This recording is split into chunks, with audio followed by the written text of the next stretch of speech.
বিরাট পুরুষদের মধ্যেও মাঝে মাঝে যে ডিভাইন ডিসকন্টেন্ট দেখা যায়, মানে আধ্যাত্মিক অসন্তোষ, সেটা স্বামীজির পরিব্রাজক জীবনেও একবার এসেছিল। তার মনে হলো যে বিরাট উদ্দেশ্যের কথা ভেবে তিনি সংসার ছেড়েছেন, সেই উদ্দেশ্য বুঝি আর সফল হবে না। তাহলে এই জীবন রেখে লাভ কি?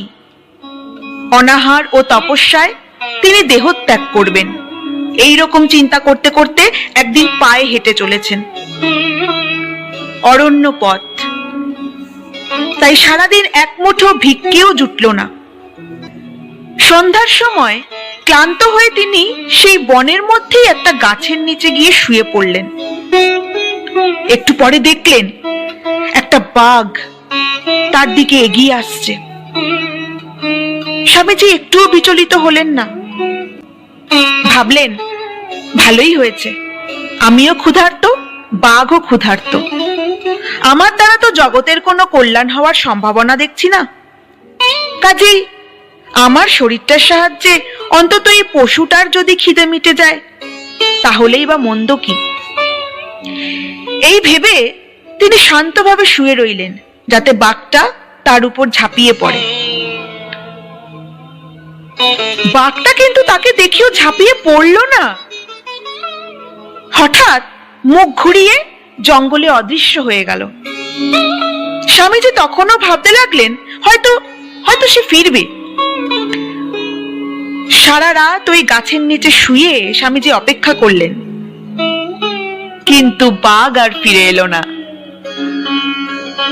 হয়তোবা এই বাঘটা স্বয়ং ভগবান ছিলেন, কারণ ঠাকুর শ্রী রামকৃষ্ণদেব তো বলেই গেছিলেন যে বাঘের মধ্যেও নারায়ণ, হাতির মধ্যেও নারায়ণ, মানে কোনো জানোয়ারের মধ্যেও নারায়ণ আছে, আবার কোনো মানুষের মধ্যেও রয়েছে। গোটা জীবকুলের সমস্ত কীটপতঙ্গ থেকে মানুষ, সমস্ত কিছুতে, পৃথিবীর সমস্ত কিছুতে যদি ভগবান থেকে থাকে, তাহলে ওই বাঘের মধ্যেও ভগবান ছিল সেদিন, নারায়ণ ছিলেন সেদিন।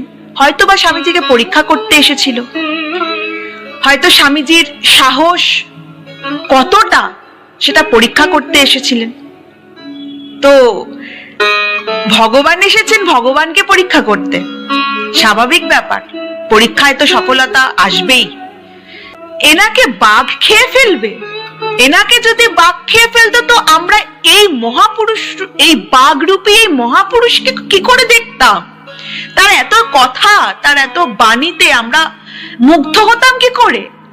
তার এত দুঃসাহসিক নানান রকমের কর্মকাণ্ড, যিনি মাত্র ৩৯ বছর বয়সের মধ্যে দেখিয়ে দিয়ে গেছেন সারা বিশ্ব জগৎকে, এগুলো তো বাকি থেকে যেত। ওই বাঘনারায়ণ সেটা বুঝেছিল, তাই জন্য চলে গেল।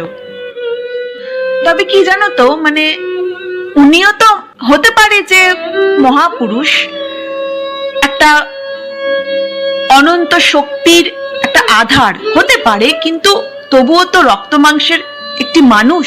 স্বয়ং ভগবানও যতবার মানব রূপ নিয়ে পৃথিবীতে এসছেন, তাকেও কখনো হতাশ হতে হয়েছে, কখনো চোখের জল, দুঃখ, যন্ত্রণার সম্মুখীন হতে হয়েছে, কারণ তারা এটাই তাদের জীবদ্দশা দিয়ে দেখিয়ে দিয়ে যেতে চেয়েছেন, বা আমাদেরকে শিখিয়ে দিয়ে যেতে চেয়েছেন যে তুমি যেই হও না কেন, তুমি যত বড় শক্তিশালী হও না কেন, পৃথিবীতে যখন এসছো তোমাকে একটু দুঃখ, হতাশা, নানা রকমের জটিলতার সম্মুখীন তোমাকে হতেই হবে।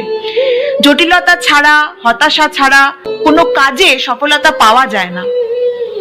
তো সেই জন্যই স্বামীজিকেও শুরুর দিকে কখনো হয়তো হতাশার সম্মুখীন হতে হয়েছিল। হয়তো যে উদ্দেশ্যটা নিয়ে তিনি শুরু থেকে পথ চলা শুরু করেছিলেন, দেশের সেবার জন্য, জীবের সেবার জন্য যে কিছু করতে হবে, সেটা শুরুতে, মানে তার শুরুর দিকটা, তখন হয়তো অনেক রকম ব্যর্থতার সম্মুখীন হতে হয়েছিল, যেটা স্বামীজির হয়তো হতাশা এনে দিয়েছিল স্বামীজির মধ্যে, যে হয়তো তার দ্বারা আর কিছু হবে না। আসলে এটা আমাদেরও তো হয়ে থাকে, তো তাদেরও অনেক কিছু ফেস করে যেতে হয়েছিল। হতে পারে তারা মহাপুরুষ। তো আমাদের কিছু কিছু সময় আসলে আসে যে সময়টা একটু কঠিন পরিস্থিতির মধ্যে দিয়ে যেতে হয়। আমরা চাই না, তা সত্ত্বেও আমাদের পরিস্থিতিটার মধ্যে থেকে যেতে হয়। হয়তো ওই সোনা তৈরি হওয়ার জন্য, হয়তো বা হিরে তৈরি হওয়ার জন্য। আমরা খুব ভালো করেই জানি যে সোনা বা হিরেটা কিভাবে তৈরি হয়, কতটা আঘাত তাকে দিয়ে দিয়ে তবে ওই সোনা বা হিরে, বা কতটা জ্বালিয়ে, কতটা আগুনের তাপে জ্বালিয়ে সোনা তৈরি হয়, আর কতটা ঘর্ষণের ফলে হিরে তৈরি হয় কয়লা থেকে। যে কারোর জন্য কষ্ট নয়, কষ্ট ভগবান তাকেই অতিরিক্ত দিয়ে থাকে, যাতে সেখান থেকে একটা অলংকার বেরিয়ে আসে, একটা জুয়েলারি সারা জগৎ দেখতে পারে। এটাই ব্যাপার। আসলে একটা জার্নি যখন শুরু হয় যে কোনো মানব জীবনের, সে কোনো বড় বিরাট মাপের মানুষ আসুক অবতার বা মহাপুরুষের রূপে, বা আমরা সাধারণ মানুষ, আমাদের সাধারণ মানুষের মধ্যে অনেকে সাকসেসের মুখ দেখে, কিন্তু তার আগে অনেকটাই তাকে কঠিন পরিস্থিতির সম্মুখীন কিন্তু হতে হয়, একটা টাফ টাইমের মধ্যে দিয়ে কিন্তু যেতে হয়। তো তাদেরও যেতে হয়েছিল। সেই সময়টা অনেক রকম ফ্রাস্ট্রেশন মানুষের মধ্যে ঘিরে ধরে, মনে হয় আমার দ্বারা কিছু হবে না, কনফিডেন্ট ল্যাক করে যায়, ল্যাক অফ কনফিডেন্ট তৈরি হয়। তখন মানে এরকম মনে হয় যে আত্মহত্যা করি, বা জীবনটা শেষ হয়ে যাক, কি করতে বেঁচে থাকা, অনেকে আত্মহত্যা করতে যায়। তো স্বামীজিরও সেরকমই ব্যাপারটা দাঁড়িয়ে গিয়েছিল যে তাহলে আমার তো কোনো কাজ নেই, আমি তাহলে কিছুই তো করতে পারবো না, তাহলে বাঘ আমাকে খেয়ে ফেলুক, আমিও ক্ষুধার্ত, বাঘও ক্ষুধার্ত, তাহলে আমাকে বাঘ খেয়ে ফেলুক, তাহলে এই পশুটার অন্তত একটু খিদেটা মেটে, এরকম ভাবতে থাকে। কিন্তু সেটা তো নয়, এটা তো স্বামীজি, এটা স্বামী বিবেকানন্দ। তিনি এসেছিলেন এই ভারতের চিরাগ হয়ে, আমাদেরকে আলো দেখাবেন বলে, ভারতবর্ষের প্রতিটি অন্ধকার জায়গায় জ্ঞানের আলো জ্বালাবেন বলে, জ্ঞানের চিরাগ হয়ে তিনি জ্বলবেন বলে, যাকে দেখে আমরা প্রতিটি যুগে যুগে, প্রতিটি জেনারেশনে আমরা তাকে দেখে উৎসাহিত হব, তাকে অনুপ্রেরণা করব, তাকে সামনে রেখে পথ চলবো। তাই জন্য স্বামীজি এসেছিলেন। স্বামীজিকে বাঘে খেয়ে ফেললে তো তাহলে আর সেই স্বামীজিকে আমাদের দেখা হতো না, সেই স্বামীজিকে, স্বামীজির কথা জানা হতো না, তার দুঃসাহসিকতা, দুঃসাহসিক কর্মকাণ্ড সবকিছু তো বাকি থেকে যেত, তাই না? তো কখনো কখনো মনটাকে শক্ত করতে হবে।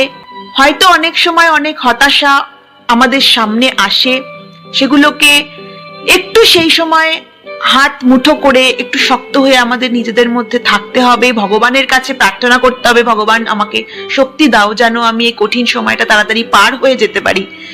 এরকম ভাবে ভগবানের কাছে অনেক অনেক প্রার্থনা করতে হবে যাতে তিনি শক্তি দেন। কিন্তু হতাশ হয়ে কখনো সুইসাইড করতে যাব বা আমার জীবন শেষ করে দেব, এরকমটা আমরা যেন কখনো কেউ না ভাবি, এরকম মনোভাবনা যেন আমাদের কখনো না আসে।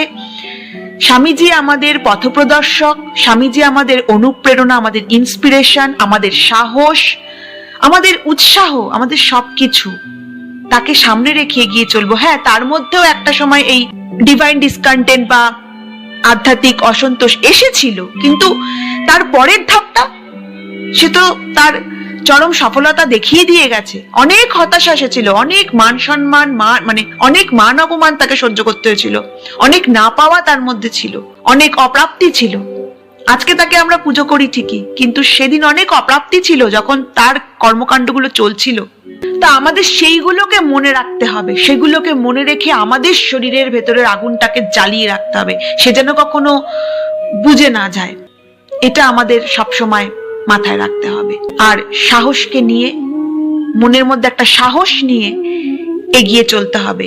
আমাদের যার যার যেটা মোটো, যেটা অ্যাম্বিশন, যেটা লক্ষ্য, সেই অবধি পৌঁছতে হবে। তাই তো এই জন্যই তো স্বামীজিকে পড়া প্রতি মুহূর্তে, এক একটা স্বামীজির জীবনে স্মরণীয় ঘটনার এক একটা পর্বের মধ্যে থেকে আমরা আমাদেরকে পরিশোধন করছি, সেখান থেকে আমরা কিছু রসদ নিচ্ছি যে আমরা কিভাবে আমাদের পথটা চলবো। এটুকুই আমাদের উদ্দেশ্য, আর কি। তো কালকে আবার ফিরে আসছি স্বামীজির জীবনের স্মরণীয় ঘটনার আরো একটা পর্ব নিয়ে। ততক্ষণ অবধি স্বামীজির দ্বারা আমাদের মনের আগুন জ্বলতে থাকুক, নিভে যেন না যায়। দেখো তোমরা।